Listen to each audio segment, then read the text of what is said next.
आज आपण AgriStack farmer ID authorisation प्रक्रिया, प्रतिनिधी नोंदणी कशी करावी आणि याचे पीक कर्ज, पीक विमा व खते मिळवण्यासाठी होणारे फायदे यावर सविस्तर चर्चा करणार आहोत.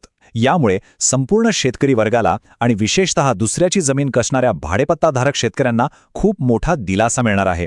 चला तर मग अजिबात वेळ न घालवता थेट या विषयाला सुरुवात करूया. अनेक वर्षांपासून एक मोठा प्रश्न आपल्या सर्वांसमोर होता, तो म्हणजे भाडेपट्टाधारक शेतकऱ्यांना सरकारी योजनांचा लाभ कसा मिळणार. पहा, ऐतिहासिकदृष्ट्या जर आपण बघितलं तर आपले अनेक शेतकरी बांधव दुसऱ्याची जमीन कराराने किंवा भाडेपट्ट्याने कसतात. पण अडचण काय होती? जमीन त्यांच्या नावावर नसल्यामुळे त्यांना पीक कर्ज, पीक विमा किंवा इतर सरकारी योजनांपासून पूर्णपणे वंचित राहावे लागत असे. हा खरोखरच एक मोठा संघर्ष होता. पण आता काळजीचं कारण नाही. फार्मर आयडीमधील हे नवीन अपडेट या समस्येवरील एक कायमस्वरूपी आणि अतिशय प्रभावी उपाय म्हणून समोर आला आहे. तर आज आपण नेमकी कोणते टप्पे पाहणार आहोत? पहिला मुद्दा, फार्मर आयडीमधील नवीन बदल. दुसरा, ऑथरायझेशनचे प्रमुख फायदे. तिसरा, पोर्टलवर लॉग इन कसे करावे. चौथा, प्रतिनिधी नोंदणीची सविस्तर प्रक्रिया. आणि पाचवा, मोबाईल व आधार पडताळणी. अतिशय सोप्या भाषेत आपण हे टप्पे समजून घेणार आहोत. सुरुवात करूया पहिल्या विभागापासून, फार्मर आयडीमधील नवीन बदल. ॲग्रीस्टॅकचे हे नवीन अपडेट नक्की काय आहे ते बघूया. इथला सर्वात महत्त्वाचा आणि मोठा बदल असा आहे की ज्या शेतकऱ्याच्या नावावर मूळ शेतजमीन आहे तो शेतकरी आता आपल्या ॲग्रीस्टॅक फार्मर आयडीवरून दुसऱ्या एखाद्या विशिष्ट व्यक्तीला अधिकृतपणे ऑथरायझेशन म्हणजेच कायदेशीर अधिकार देऊ शकतो. म्हणजे थोडक्यात सांगायचं तर आता कागदपत्रांच्या झंझाळात न अडकता डिजिटल माध्यमातून जमीन मालक आपल्या जमिनीवर पीक घेण्यासाठी दुसऱ्या व्यक्तीला अधिकृत प्रतिनिधी म्हणून नेमू शकतो. हे खरोखरच एक क्रांतिकारी पाऊल आहे बरं का. यामुळे भाडेपट्टाधारक शेतकरी आणि सरकारी मदत यामधील दरी आता कायदेशीररित्या भरून निघणार आहे. आता वळूया दुसऱ्या विभागाकडे, ऑथरायझेशनचे प्रमुख फायदे. एवढा सगळा खटाकोप का करायचा आणि हे अपडेट इतकं महत्त्वाचं का आहे?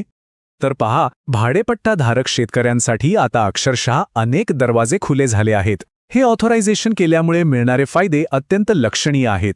पहिलं म्हणजे किसान क्रेडिट कार्ड म्हणजेच केसीसीद्वारे पीक कर्ज मिळवणं आता शक्य होईल. दुसरं, प्रधानमंत्री पीक विमा योजनेअंतर्गत पिकाचा विमा भरता येईल. तिसरं, लागणारी रासायनिक खते अधिकृतरित्या मिळवता येतील. आणि चौथं व सर्वात महत्त्वाचं म्हणजे हमी भावाने स्वतःचा शेतमाल विकण्याचे हक्क मिळतील. विचार करा, हे फायदे खरोखरच किती मोठे आहेत. या एका गोष्टीमुळे शेती करणं आणि शासनाचा आधार मिळवणं किती सोपं होणार आहे. चला आता तिसरा विभाग पाहूया, पोर्टलवर लॉग इन कसे करावे. या डिजिटल प्रक्रियेची नेमकी सुरुवात कुठून करायची? अजिबात घाबरून जायचं कारण नाही. प्रक्रिया एकदम सोपी आहे. सर्वात आधी आपल्याला ॲग्रीस्टॅकच्या अधिकृत पोर्टलवर जायचं आहे. तिथे तुमचा नोंदणीकृत मोबाईल नंबर, पासवर्ड आणि स्क्रीनवर दिसणारा कॅप्चा कोड अचूक टाकायचा आहे. त्यानंतर लॉग इनवर क्लिक केल्यावर तुमच्या मोबाईलवर एक OTP येईल. तो तिथे टाकला की तुमचं पोर्टलवर यशस्वीरित्या लॉग इन होईल. पहिली पायरी अगदी साधी आणि सरळ आहे, होय ना? एकदा का तुमचं लॉग इन झालं की समोर डॅशबोर्ड दिसेल. तिथे व्ह्यू माय इन्फॉर्मेशनच्या अगदी बाजूला फार्मर ऑथरायझेशन असा एक पर्याय तुम्हाला दिसेल. तिथे क्लिक करून तुम्ही यापूर्वी दिलेले अधिकार पाहू शकता, रद्द करू शकता किंवा नवीन अधिकार देण्यासाठी ॲड ऑथरायझेशन या बटनाचा वापर करू शकता. आपल्याला इथेच जायचं आहे. आता आपण आलो आहोत चौथ्या आणि सर्वात महत्त्वाच्या विभागाकडे, प्रतिनिधी नोंदणीची सविस्तर प्रक्रिया.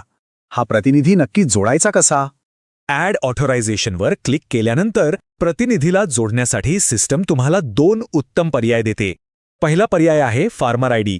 समजा तुम्ही ज्याला अधिकार देणार आहात त्या प्रतिनिधी शेतकऱ्याचा स्वतःचा फार्मर आयडी आधीपासूनच असेल तर तो तुम्ही वापरू शकता. पण समजा तो शेतकरी भूमिहीन असेल किंवा त्याचा फार्मर आयडी नसेल तर काहीच काळजी करायची गरज नाही.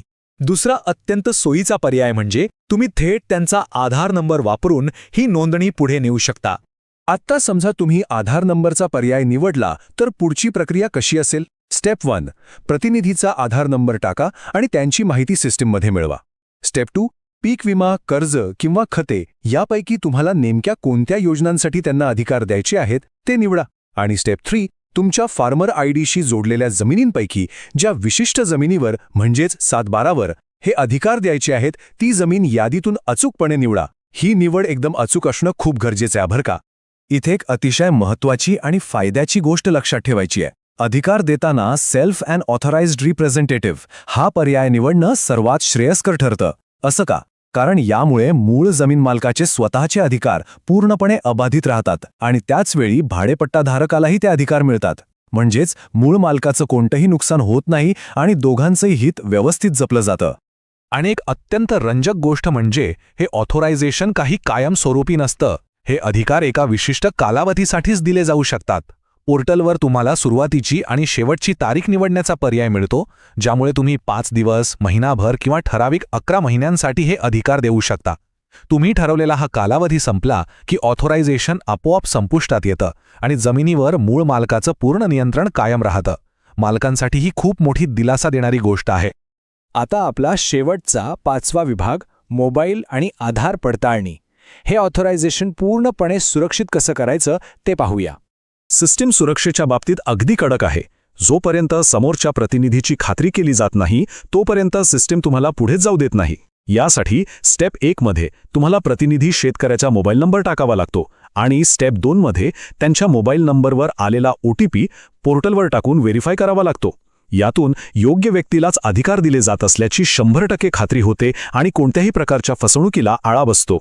मोबाईल नंबरची पडताळणी झाल्यानंतर आता मूळ मालकाने स्वतःची डिजिटल स्वाक्षरी करून ही प्रक्रिया पूर्ण करायची असते. यासाठी शेवटी आधार OTP किंवा बायोमेट्रिक्स असे 2 पर्याय आपल्यासमोर येतात. यात आधार OTP हा घरबसल्या प्रक्रियेसाठी सर्वात सोयीचा आणि सुरक्षित पर्याय मानला जातो. आणि आता शेवटचा टप्पा, स्टेप 1, मूळ जमीन मालकाने स्वतःचा आधार क्रमांक टाकायचा आहे. स्टेप 2, आधारशी लिंक असलेल्या मोबाईलवर आलेला OTP टाकून ते प्रमाणित करायचं आहे. आणि स्टेप 3, सक्सेस, तुमचं ऑथोरायझेशन सिस्टममध्ये यशस्वीरित्या ॲड झालं आहे. आता तुमच्या डॅशबोर्डवर या रेकॉर्डची संपूर्ण माहिती त्वरित दिसायला लागेल, जसे की प्रतिनिधीचे नाव, आधार क्रमांक, निवडलेली जमीन आणि दिलेला कालावधी. हे रेकॉर्ड तुम्ही कधीही पाहू शकता किंवा तुम्हाला वाटलं तर एका क्लिकवर डिलीटही करू शकता. तर आजच्या या विश्लेषणाच्या शेवटी एक विचार करायला लावणारा प्रश्न आपल्यासमोर येतो. हे डिजिटल सक्षमीकरण पारंपरिक शेतीचं भविष्य कसं बदलत आहे? विचार करा, वर्षानुवर्षे चालत आलेली भाडेपट्ट्याची पारंपरिक पद्धत आणि आधुनिक सरकारी मदत यामधील दरी ॲग्रीस्टॅकच्या या एका सोप्या डिजिटल अपडेटने आज पूर्णपणे पुसून काढली आहे. मालकाची सुरक्षितता आणि प्रत्यक्ष जमीन कसणाऱ्याचा अधिकार या दोन्ही गोष्टींचा येथे किती सुरेख समन्वय साधला गेला आहे, नाही का? मला खात्री आहे की या माहितीचा तुम्हा सर्वांना नक्कीच फायदा होईल. हे विश्लेषण पाहिल्याबद्दल खूप खूप धन्यवाद.